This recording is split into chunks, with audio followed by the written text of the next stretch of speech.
मेरे चैनल सच आज के दर्शकों, मैं आपका अभिनंदन करता हूं। मैं डॉक्टर सर्वदानंद आर्य आपसे संबोधित हूं। जैसा कि आपको विदित है कि हम पिछले कई वीडियोस में साउथ हरियाणा की सीटों का क्या संभावित परिणाम हो सकता है हरियाणा के आने वाले आगामी चुनावों में, विधानसभा चुनावों में, इसके ऊपर चर्चा कर रहे हैं। और सबसे पहले हमने गुड़गांव पार्लियामेंट्री कॉन्स्टिट्यूंसी को पकड़ा। इसमें 3 डिस्ट्रिक्ट आते हैं, जैसे मैंने पहले भी आपको बताया। मेवात को हम कवर कर चुके हैं, अब गुड़गांव डिस्ट्रिक्ट के ऊपर हैं। और उसके बाद तीसरा डिस्ट्रिक्ट है रेवाड़ी, उसकी चर्चा करें।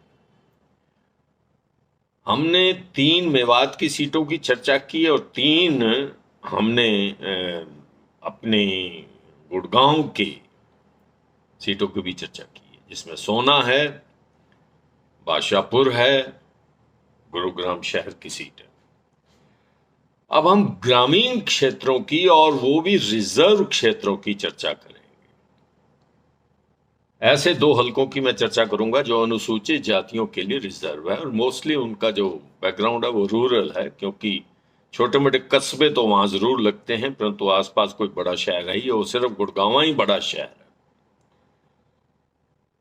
इन 2 कॉन्स्टिट्यूएंसीज का नाम है पटौदी, जो गुड़गांव जिले में पड़ता है, और दूसरा है बावल, जो रेवाड़ी जिले में पड़ता है। दोनों रिजर्व कॉन्स्टिट्यूएंसीज हैं अनुसूचित जातियों के लिए, और उन्हीं के उम्मीदवार उतरते हैं। मैं आपको एक बहुत इंटरेस्टिंग बात सुनाना चाहता हूं, और ये मैंने इधर उधर से नहीं सुनी। श्री ओम प्रकाश चौटाला जो मुख्यमंत्री थे हरियाणा के और इनेलो के सुप्रीमो रहे हैं, मैं उनके मुंह से सुनी।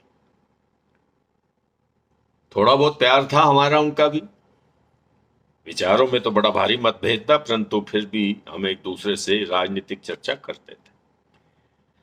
मैंने चौटाला साहब से एक बात पूछी कि चौटाला साहब, आप जब इलेक्शन लड़ते हैं तो आपका ज्यादा फोकस जो है वो रिजर्व हलकों पर होता है, जनरल हलकों पर कम होता है। उन्होंने कहा बिल्कुल आपकी ऑब्जर्वेशन ठीक है, मैं रिजर्व हलकों की तरफ बहुत ध्यान देता हूं। 17 रिजर्व हलके हैं अनुसूचित जाति के लिए पूरे हरियाणा में। एक बार समय था कि 10-11 इनेलो के पास थे। तो मैंने उनसे यह प्रश्न भी पूछा कि आप इसकी जीत हार की संभावनाओं के बारे में कैसे पता लगाते हैं। तो जो बात उन्होंने मुझे कही वो मैं आपसे कहना चाहता हूं। उन्होंने कहा कि अनुसूचित जाति के लिए आरक्षित विधानसभा क्षेत्रों में जो जनरल पॉपुलेशन है वो किसकी है, और वो जनरल पॉपुलेशन जो है उसका राजनीतिक रुझान किस तरफ है। जब आप इसको जान जाएंगे तो आप उस आरक्षित सीट का क्या संभावित परिणाम हो सकता है वो भी जान जाएंगे। मैंने उस फार्मूले को आजमाया और बहुत सारी विधानसभाओं के रिकॉर्ड खंगाले और देखा कि हमारे पूर्व मुख्यमंत्री ओम प्रकाश चौटाला जी की बात ठीक है।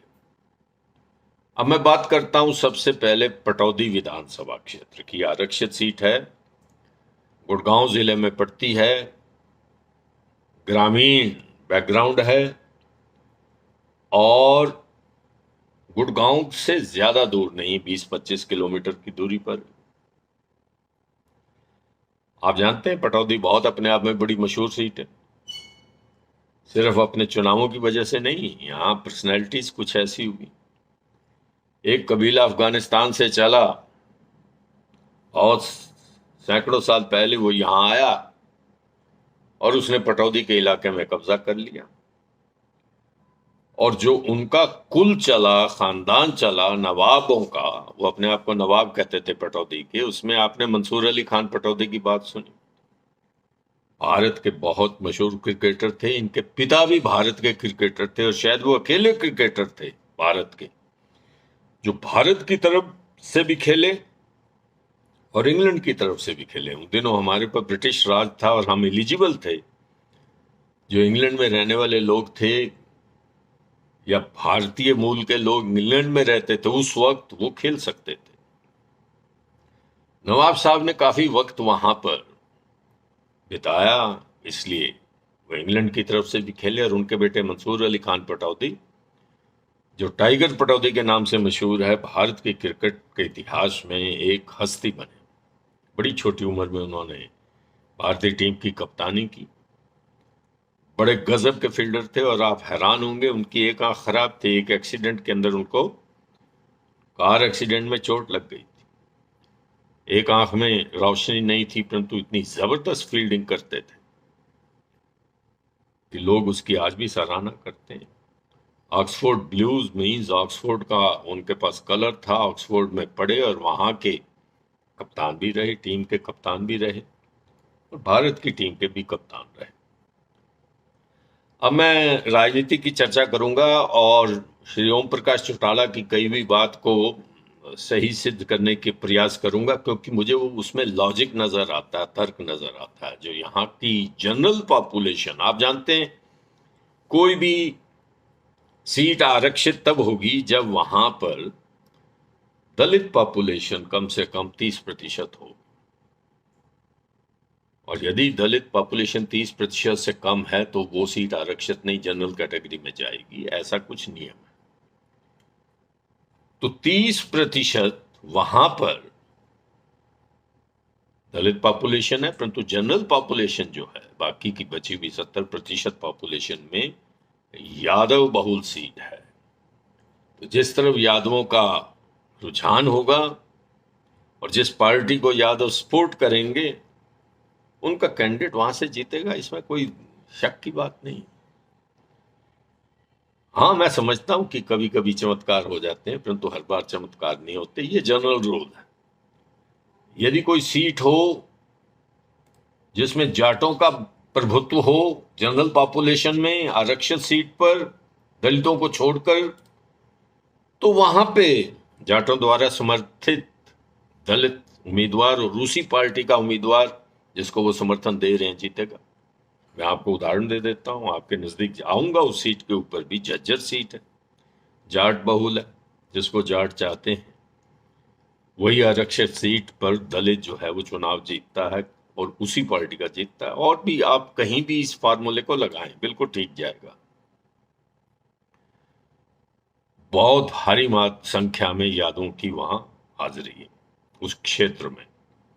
मजे की बात यह है कि राव इंद्रजीत का बड़ा भारी प्रभाव। राव इंद्रजीत पटौदी के क्षेत्र में वाकई प्रभावशाली और अपने समाज में प्रतिष्ठित हैं और समाज उनकी बात मानता है। राव इंद्रजीत कांग्रेस में होता है तो ये कांग्रेस को वोट दे देते हैं, और राव इंद्रजीत यदि बीजेपी में है, क्योंकि बहुत पिछले 3 इलेक्शनों में तो बीजेपी में है ही, तो बीजेपी के साथ हो जाते हैं। और जो वहां से कैंडिडेट बनते हैं, जिस पॉलिटिकल पार्टी में राव साहब हैं, उस पॉलिटिकल पार्टी के कैंडिडेट्स की मैं बात करूं, यानी बीजेपी में, तो बीजेपी के जो कैंडिडेट हैं वो उनसे पूछे बगैर उनको नई टिकट मिलती या उनका समर्थन उनको मिलता। ये नहीं कि 100% राव साहब की चलती हो। राव साहब की आलोचना अपने समाज में बहुत है। मैंने बादशाहपुर के अंदर बात की थी आपसे। राव नरबीर उसके विरोध में है। इसी तरह आगे आप रेवाड़ी की तरफ चलेंगे तो भी मैं कोई यादव नेताओं का नाम लूंगा जो राव इंद्रजीत से सहमति नहीं रखते और विरोध में खड़े रहते हैं। पहले पटौदी की बात कर लें। वहां पर डॉक्टर सत्य प्रकाश जरावता 2019 के चुनाव में जीते, भारतीय जनता पार्टी के भारी बहुमत से जीते, 30,000 से अधिक मतों से। और उनसे पहले विमला चौधरी जीती, वो भी भारतीय जनता पार्टी की 2014 में। तो इस प्रकार से लगातार पिछले 2 इलेक्शनों के अंदर भारतीय जनता पार्टी जीत रही। और आप हैरान होंगे, उससे पहले जब इंडियन नेशनल लोकदल प्रभावशाली था, तो इंडियन नेशनल लोकदल ने इस सीट को 1967 से यदि हम इतिहास देखें तो आप जानेंगे कि तकरीबन 4 बार इंडियन नेशनल लोकदल जीता है। अब इंडियन नेशनल लोकदल का एक इंसिग्निया था कि इसके साथ जो वोटर और समर्थक हैं वो मोस्टली जाट जाति से, परंतु ऐसा नहीं। जब चौधरी देवीलाल ने किसानों का नारा दिया तो किसानों में दूसरी जातियां भी सम्मिलित हो जाती हैं जो नॉन जाट हैं परंतु खेती के ऊपर निर्भर हैं, और यादव भी उनमें से एक हैं। यादव काफी बड़ी भारी संख्या में इंडियन नेशनल लोकदल के थे और आज भी हैं। आज वो जीतने की स्थिति में बेशक ना हो, परंतु पहले 4 बार इस सीट को जीत चुके हैं। और जहां तक कांग्रेस का प्रश्न है, कांग्रेस 1967 से अब तक 2019 के इलेक्शन तक 3 बार जीती, और आप ये मानिए कि 2005 में कांग्रेस के उम्मीदवार को विजय मिली, भूपेंद्र चौधरी उनका नाम था। परंतु उसके बाद फिर गंगाराम जी इंडियन नेशनल लोकदल से आए, विमला चौधरी आई भारतीय जनता पार्टी से, और डॉक्टर सत्यप्रकाश जरावता फिर भारतीय जनता पार्टी से। परंतु अब थोड़ा सा सिनेरियो चेंज हो रहा, ग्रामीण वातावरण चेंज हो रहा। बाकी के हरियाणा में तो आप देखेंगे ग्रामीण वातावरण यानी चुनावी वातावरण शहरी वातावरण से बिल्कुल उल्टा।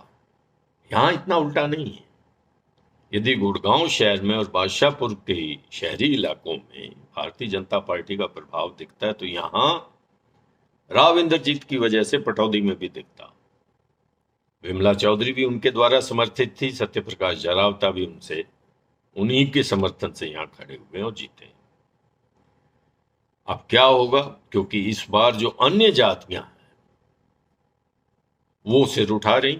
अब आप कहेंगे आप तो जातियों की चर्चा ज्यादा करते हैं, क्योंकि वोट ही कास्ट सेंट्रिक हैं, जातियों के बहाने से वोट आते हैं। कि मैं पहले ही इसकी घोषणा कर चुका हूं, और कोई फैक्टर्स नहीं। बाकी फैक्टर्स हैं। अब ये देखेंगे जो पिछला पार्लियामेंट्री इलेक्शन हुआ जिसमें राव साहब को वो लीड जो मिला करती थी पटौदी से वो नहीं मिल पाई, ना ही बावल से मिली, परंतु वो जनता ने लड़ा, कैंडिडेट्स ने नहीं लड़ा या कांग्रेस पार्टी ने भी नहीं लड़ा। इसका अर्थ यह कि जनता में सुगबुगाहट, वो चाहते हैं भारतीय जनता पार्टी को दोबारा मौका ना मिले, परंतु उनके पास कोई उपयुक्त कैंडिडेट नहीं होता, इतना कोई सशक्त कैंडिडेट नहीं होता जो अपने दम पर अपने व्यक्तित्व के प्रभाव से भी कुछ वोट ले सके।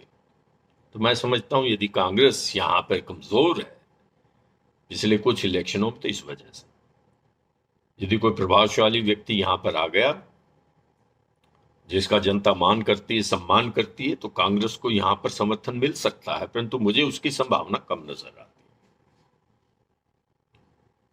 तो इस अनुसूचित जाति के लिए आरक्षित सीट पर पटौदी पर जो सैफ अली खान का पटौदी है, मंसूर अली खान का पटौदी है, इफ्तिखार अली खान पटौदी हैं, ये पटौदी खानदान के 3 सितारे, 2 क्रिकेट में थे और ये सिनेमा में आप जानते हैं। तो वो पटौदी आज के दिन तो भारतीय जनता पार्टी के प्रभाव में जाता दिखता है। जब तक कोई एक सशक्त उम्मीदवार कांग्रेस खड़ी कर दे, तो जो असंतोष जनता में है, महंगाई पर है, बेरोजगारी पर है, सरकार की निष्क्रियता पर है, पिछले 10 सालों में प्रदेश के अंदर सरकार के कागजों में विकास हुआ है परंतु विकास कहीं ज्यादा दिखता नहीं, उस आक्रोश का लाभ उठा सकता, तो मुझे इसकी संभावना कम नजर आती। अब हम बावल विधानसभा की चर्चा कर लें। बावल दूसरी आरक्षित सीट है और वहां पे इस वक्त भारतीय जनता पार्टी के ही उम्मीदवार हैं डॉक्टर बनवारी लाल, और पिछले 10 सालों से यानी 2014 में भी वही जीते, 2019 में भी वही जीते। उससे पहले इंडियन नेशनल लोकदल भी जीता है, हरियाणा विकास पार्टी के उम्मीदवार भी जीते हैं, कांग्रेस के उम्मीदवार शकुंतला बगवाड़िया जीतती रहीं, लोकदल से जो एक इसका संक्षिप्त रूप था इनेलो का, वहां से भी कैंडिडेट जीते हैं। बहुत पुरानी बात है जब राव वीरेंद्र सिंह ने विशाल हरियाणा पार्टी बनाई तो वहां से भी कैंडिडेट जीते। परंतु आज के दिन में वही फैक्टर जो पटौदी में काम कर रहा है वो यहां करता। बावल की पॉपुलेशन में थोड़ा सा अंतर है, वो मैं आपको समझा दूं।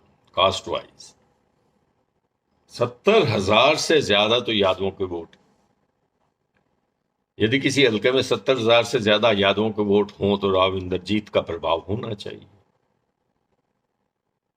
और उसके बाद 30,000 के लगभग जाटों के वोट हैं। ये अकेली ऐसी कॉन्स्टिट्यूंसी है, ग्रामीण हल्का है गुड़गांव लोकसभा में, सोना को छोड़कर, सोना में जाटों की हाजिरी थी और गुड़गांव शहर में भी हाजिरी है, परंतु ग्रामीण हलकों की जो मैं चर्चा करूं तो उसमें ये जाटों का यहाँ पे प्रभुत्व है। और जाट एक फैक्टर है, लिमिटिंग फैक्टर है, जिसके साथ लग जाते हैं इस हलके में वो उम्मीदवार जीतता। शकुंतला बगवाड़िया यहाँ से तकरीबन 3 बार जीती, कांग्रेस की उम्मीदवार थी। और मुनीलाल रंगा जो पूर्व वाइस चांसलर हैं, मेरे साथ उन्होंने काम किया, वो भी यहाँ से जीते, परंतु वो इनेलो की टिकट से जीते। और हमारे दूसरे मित्र जसवंत सिंह बावल, वो अपने नाम के आगे ही बावल लिखते हैं, वो भी यहाँ से जीते, हरियाणा विकास पार्टी से 1996 में।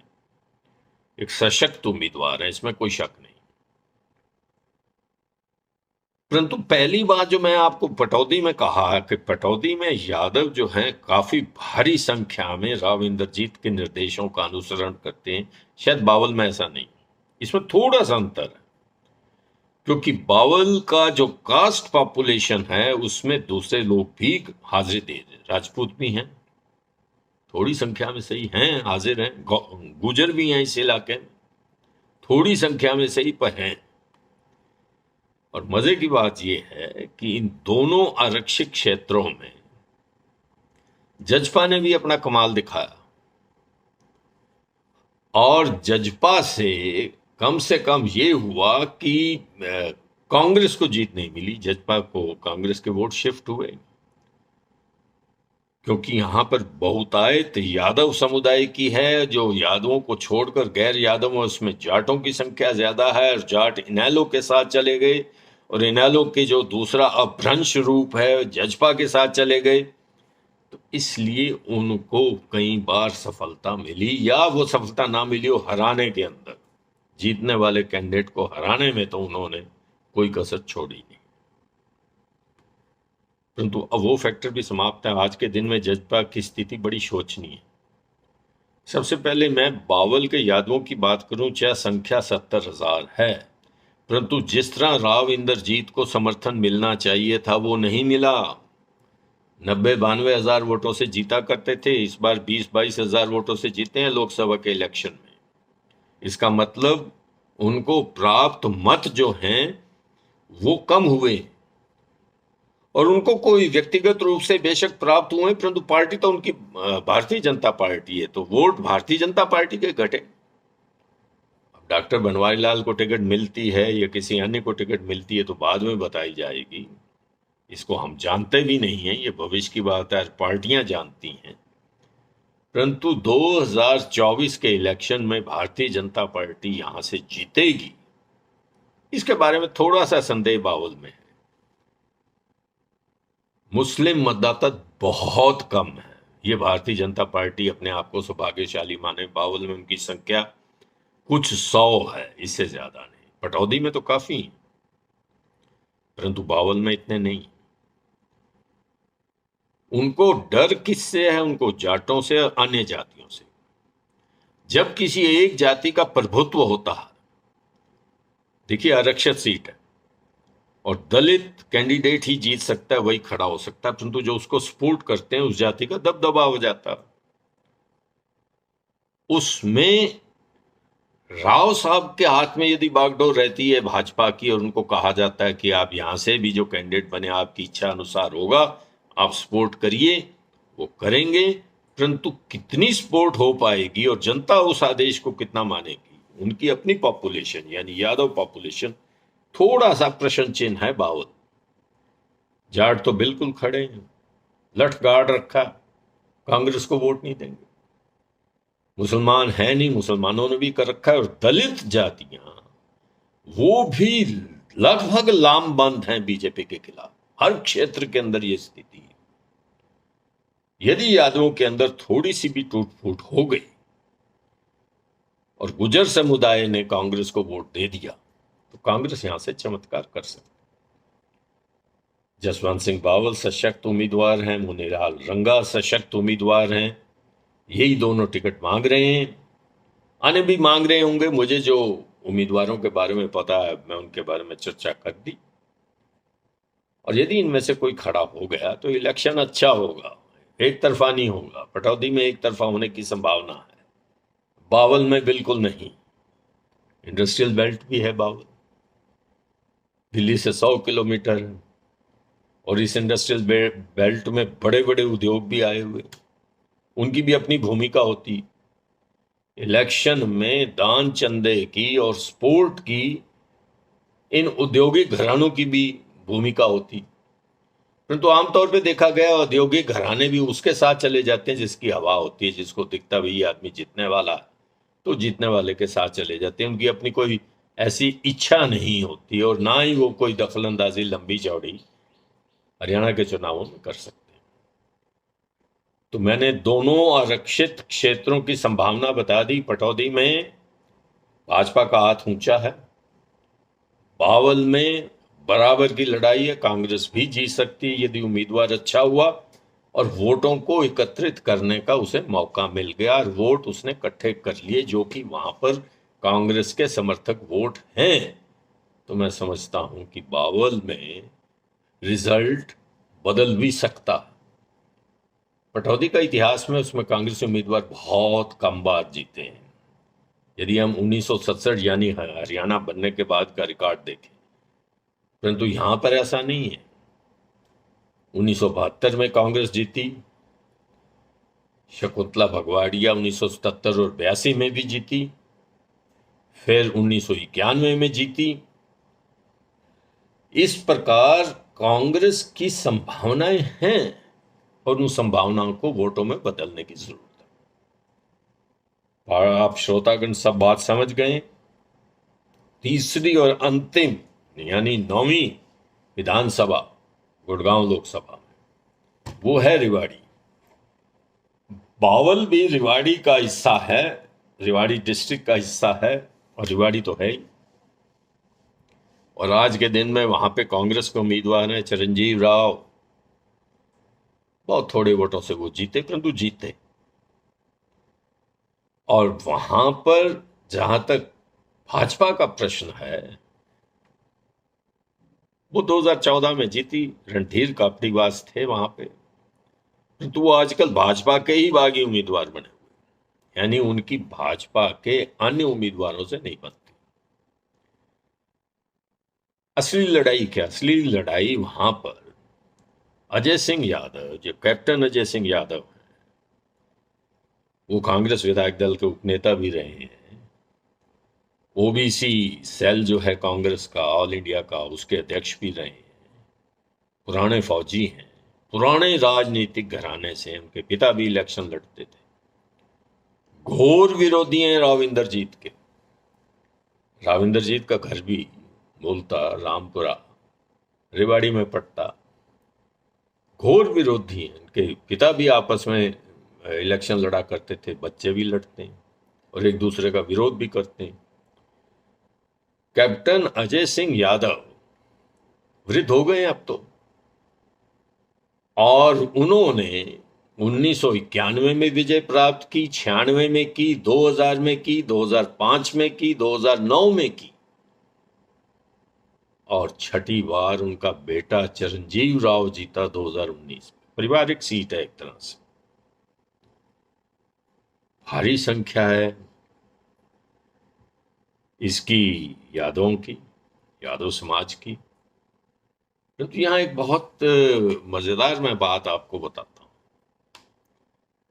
यहां जो लिमिटिंग फैक्टर है, लिमिटिंग फैक्टर उसको बोलते हैं जिसके वोट मिलने से आपकी जीत सुनिश्चित हो जाती है, वो है पंजाबी। रेवाड़ी के पंजाबी राजनीतिक रूप से जागरूक हो रहे हैं, पहले ऐसे जागरूक नहीं थे। ज्यादातर उन्होंने कैप्टन अजय सिंह यादव की, उसका कैप्टन साहब का समर्थन किया और चिरंजीव राव का भी किया। तो इस बार इलेक्शन बड़ा तेज था। वहां पार्टियों का इलेक्शन नहीं है, व्यक्तित्व की आपस में लड़ाई। यदि कैप्टन अजय या उनके बेटा इलेक्शन लड़ता है तो उनके मुकाबले में जो उम्मीदवार होता है भाजपा का, वो ऐसे होते हैं जो इस घराने इसको विरोध करे। हमारे मित्र भी वहां से इलेक्शन लड़ते रहे, इंडिपेंडेंट विजय सोमानी। अच्छा, उन्होंने वहां इंजीनियरिंग कॉलेज खोला हुआ है, कोशिश की उन्होंने, परंतु कई चुनाव लड़े और चुनावों में सफलता उनको प्राप्त नहीं हुई, परंतु कई बार वो अच्छे वोट्स ले गए।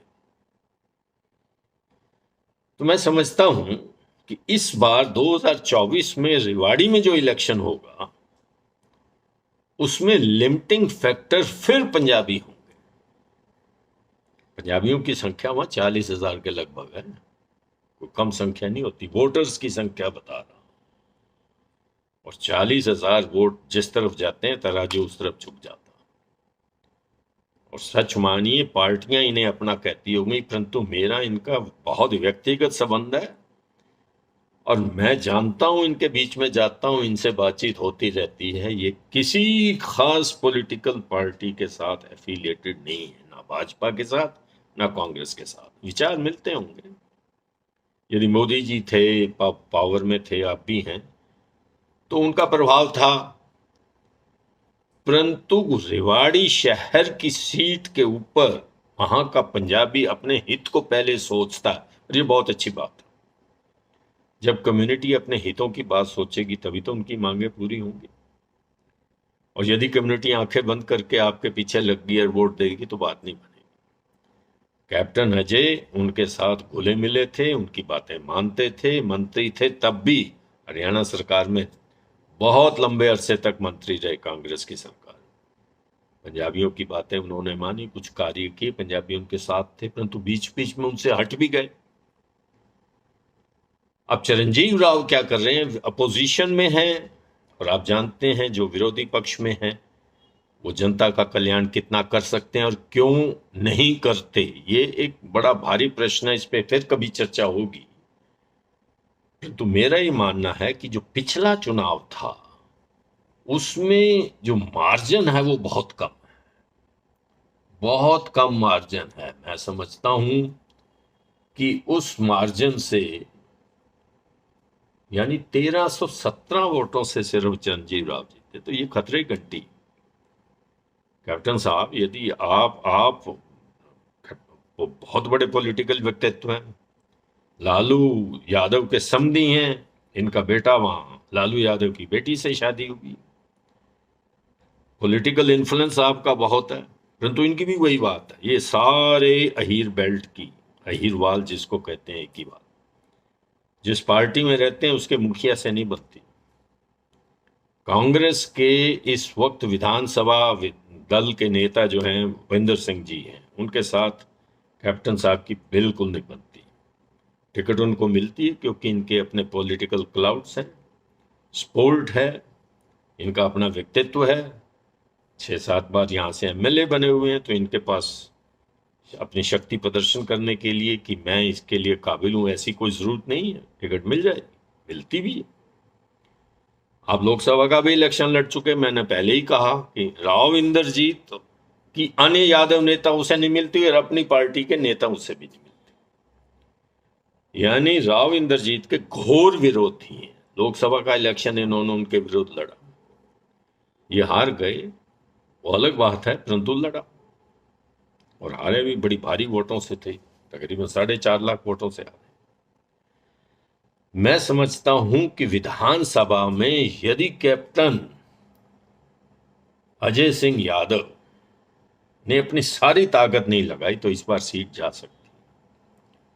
1317 कोई वोट नहीं है। चिरंजीव राव यूथ कांग्रेस के नेता हैं, अध्यक्ष रहे हरियाणा के, मजबूत आदमी है, अच्छा खिलाड़ी है, नौजवान है, पीछे से लीगेसी है, पूरे परिवार का समर्थन है, तो जनमत पाने के लिए तो आपको कुछ ना कुछ करना होगा।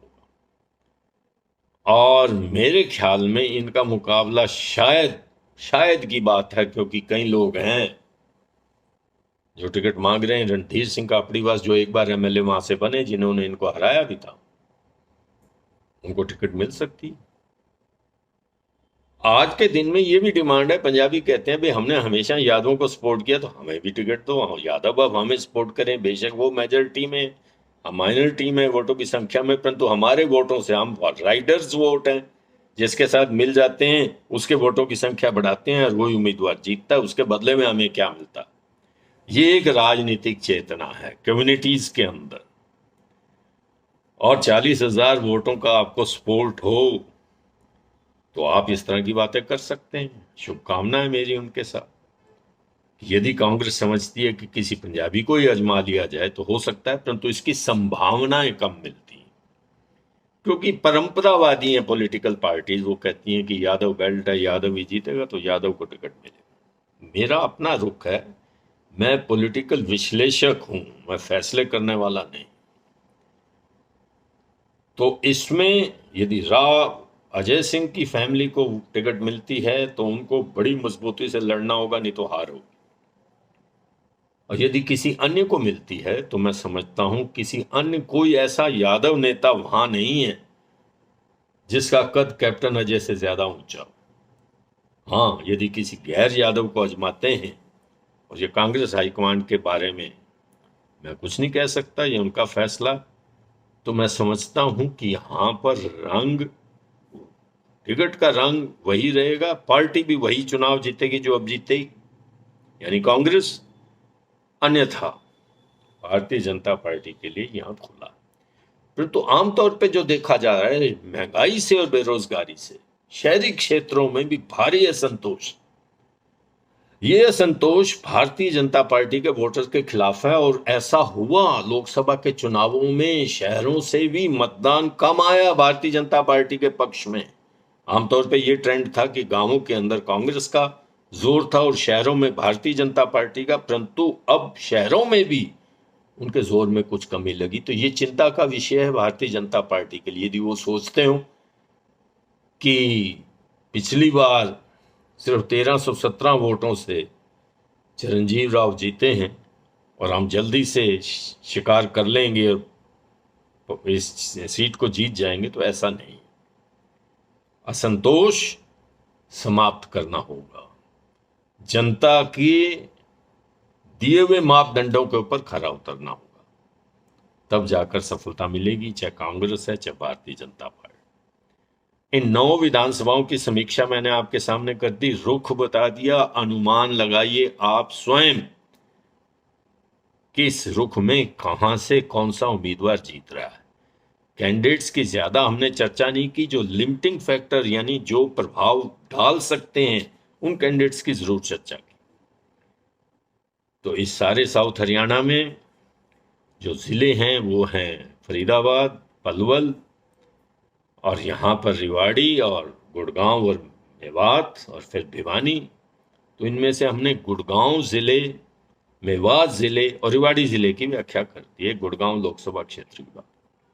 अब हम फरीदाबाद की लोकसभा क्षेत्र की बात करेंगे और वहां की जो 9 सीटें उनके बारे में चर्चा करेंगे और संभावनाएं बताएंगे आपको कि आने वाले आगामी अक्टूबर 2024 में विधानसभा चुनाव में क्या रंग रूप होगा 9 विधानसभा सीटों का जो फरीदाबाद लोकसभा में आती हैं। फरीदाबाद और पलवल 2 जिलों में वो बटी हुई हैं, इसकी चर्चा फिर करें। बहुत बहुत धन्यवाद। नमस्ते, जय हिंद, जय भारत।